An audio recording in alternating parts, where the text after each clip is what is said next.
Sedikitnya 4 bangunan ruko terbakar di ruas Jalan Nasional Kampung Ujung Baru, Kecamatan Johan Palawan, Aceh Barat, tepat di samping Bank Aceh Syariah Cabang Melabuh, Kamis 2 Maret 2023 sekitar pukul 9.45 pagi.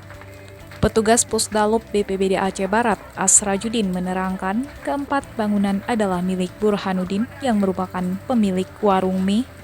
Kemudian tempat pemasangan gigi milik Muhammad Adi dan ruko dagang lainnya milik Willy Marnis dan T. Azhari. Sebanyak 5 unit damkar dikerahkan ke lokasi kejadian dan api baru berhasil dipadamkan sekitar pukul 11.07 pagi. Tidak ada korban jiwa dalam kejadian tersebut, namun korban pemilik warung Burhan dilaporkan mengalami luka bakar pada kedua tangan dan masih dirawat di salah satu klinik. Selain 4 ruko, 1 unit sepeda motor juga ludes terbakar.